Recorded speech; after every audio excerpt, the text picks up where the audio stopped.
Kehadiran media sosial seharusnya bisa memudahkan manusia saling berinteraksi dan mencari solusi, termasuk solusi jika menemukan kesulitan atau masalah pada transaksi perbankan. Namun sayang, ini justru dimanfaatkan tukang tipu digital yang berkeliaran. Kami bahas bersama Ismail Fahmi, founder Drone Emprit. Mas Fahmi, selamat malam.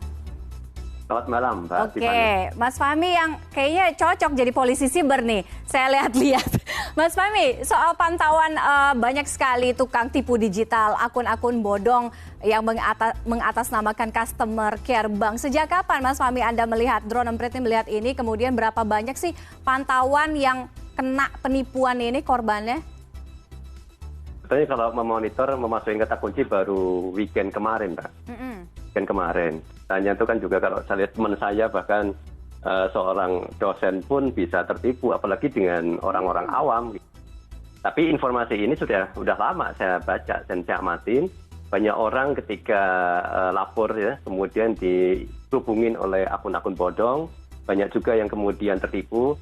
Dan so far belum ada tindakan yang berarti itu untuk mencegah. Okay. Yang ada paling banyak biasanya kan himbauan. Tolong ini punya ada 3 yang atau 5 yang resmi yang ada centang birunya. Tapi orang kalau sudah panik itu kan nggak tahu mereka itu. Mereka biasanya banyak percaya.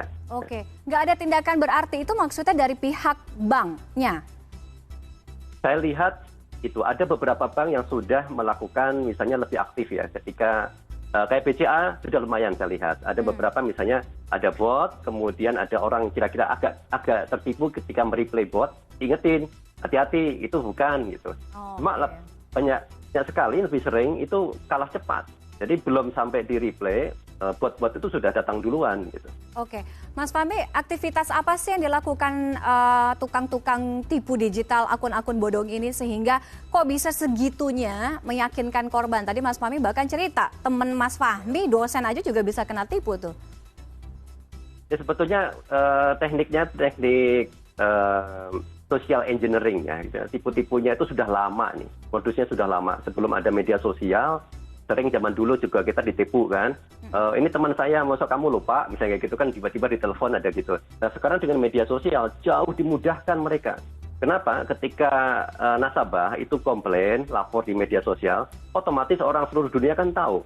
Nah kalau orang biasa aja dia cuek, tapi kalau buat mereka yang sudah terbiasa untuk melakukan penipuan, ini adalah mangsa. Kemudian yang mereka lakukan adalah tinggal membelokkan ke jebakan. Jebakannya itu apa? Yaitu adalah WA call, yaitu conversation live chat di WA. Selalu mereka mengarahkan ke situ. Okay. Nah, kalau sudah masuk di WA mereka, tertulisnya di atas tuh udah ada logonya itu. Logonya itu udah dikasih centang biru juga, tapi centang birunya bukan asli. Verified itu bentuk gambar. Ya, jadi orang kan kalau awam lagi panik kadang-kadang mereka nggak sadar. Mereka nggak ngecek ternyata followernya 0, ternyata baru dibuat. Taunya adalah itu ada logonya saja. Kan biasanya kan kalau di WA itu. Nah, kalau sudah masuk di dalamnya, biasanya dilakukan adalah minta nomor rekening ya. Kemudian ada kadang minta difoto juga per kartunya. Kemudian habis itu apa? Biasanya mereka mau berusaha untuk login, ganti password. Kemudian dikirim OTP kan, one time password itu lewat SMS. Kemudian dia minta, tolong ini sangat penting itu, tolong dikasih tahu OTP-nya berapa. Begitu panik kan nggak tahu, ini untuk membantu Anda ini sangat penting, misalnya dibilang, seringnya seperti itu, cepetan. Kadang-kadang di pressure sedikit. Jadi ada social engineering yang sudah lama praktek ini dan diulang-ulang kalau orang lagi panik biasanya ngasih. Begitu kasih OTP-nya, ya udah wassalam. Si penipu udah dapat akses ke rekening kita dan kemudian akan dikuras tuh. Di laporan itu di teman-teman yang mereplay respon tweetan saya ada yang hilang 1 juta, 4,5 juta, 16 juta. Wow. Untuk pendidikan anaknya itu banyak sekali itu dan itu terus menerus. Makanya kalau dilihat di data saya juga sempat terkejut ketika melihat tuh. Itu luar biasa besar. Dalam 1 minggu saja itu yang kemarin yang BNI itu aja sampai ratusan kan, ratusan akun bodong. Bisa dibayangkan, ambil aja misalnya 1% saja atau 10% orang yang tertipu. Berapa banyak mereka yang tertipu hampir setiap hari. Betul. Upaya penipuan itu di depan mata kita setiap hari. Oke. Sebenarnya kalau kita tadi Mas Fahmi bilang modusnya yang mirip-mirip ini udah lama banget kan praktek ya. Kalau dulu mungkin pakai handphone, SMS, mama minta pulsa, papa minta pulsa, kurang lebih seperti itu. Sekarang kan tapi medianya mungkin pakai media sosial ya, pakai Twitter. Kenapa Mas Fahmi Anda melihat akun bodong ini kok sebegitu bebasnya berkeliaran di lini masa, di timeline, di media sosial? Jadi sebetulnya bukan hanya Twitter ya, Twitter, Facebook, Instagram juga, di mana orang punya akun media sosial. Dan di akun media sosial itu biasanya kan nasabah bisa tanya kan, bisa komplain, bisa lapor. Nah mereka tinggal ngawasin Mbak. Sebetulnya kenapa akun bodong itu? Mereka tinggal memanfaatkan saja. Mereka sudah banyak. Dan kalau saya lihat ini jaringan.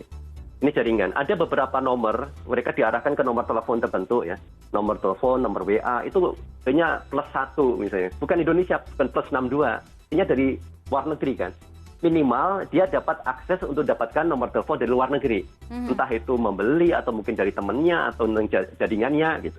Kemudian kalau dilihat tadi kan ratusan itu dalam seminggu, sehari aja bisa banyak ya.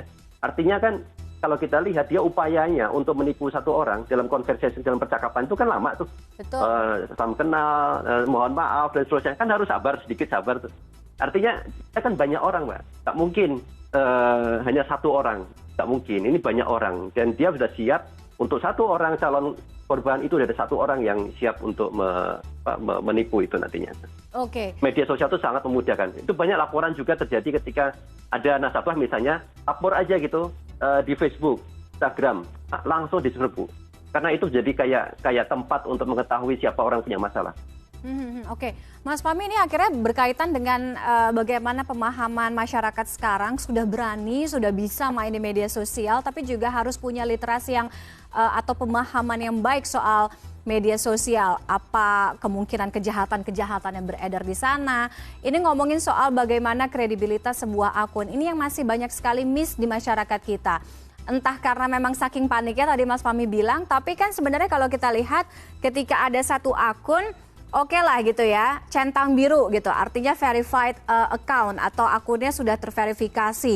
Tapi kita lihat lagi, logonya mungkin sama gitu, namanya mungkin sama, nama orang yang terkenal atau lembaga atau bank atau apapun itu. Tapi kalau kita lihat lagi followersnya dikit, kan jadi mencurigakan. Ini yang kadang-kadang belum paham nih di masyarakat kita Mas Fahmi. Gimana tipsnya gitu untuk para pemain-pemain media sosial kita sekarang nih?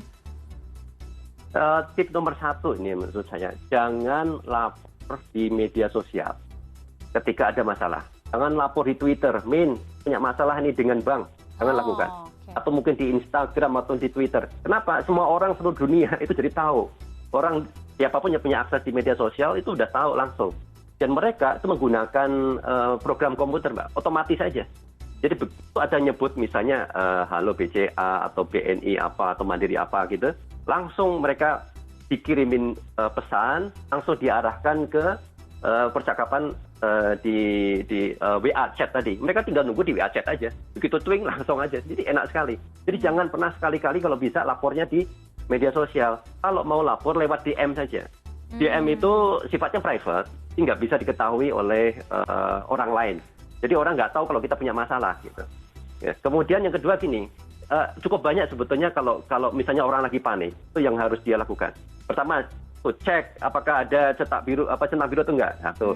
Kemudian cek followernya, kemudian cek nama akunnya, ada kode angka atau tidak. Paling nggak tidak. Ya ini pusing Mbak. Orang lagi panik, biasanya udah nggak sempat kepikiran ini. Benar. Katakanlah misalnya ini ada nonton TV CNN Indonesia, berapa banyak lagi jutaan yang tidak nonton, ya mereka nggak tahu. Mereka mengalami hal itu. Okay. Jadi ini saya kira ada di sisi nasabah, iya ada yang dilakukan, tapi saya kira juga ada di sisi bank. Ini harus ada yang dilakukan. Jadi saran saya itu adalah bank itu membuat monitoring. Ini kayaknya kayak gini mirip. Ketika ada orang datang ke kantor cabang itu, di depannya itu ada banyak calo ya, ada nasabah. Ini saya bantuin gitu. Kan ditulis aja di situ, jangan percaya sama calo. Masa diam saja? Ya, pasti satpamnya bilang, Pak, jangan ikutan calo itu, ya nggak? Iya. Jadi langsung aja masuk ke dalam. Hal yang sama dilakukan di media sosial. Oke.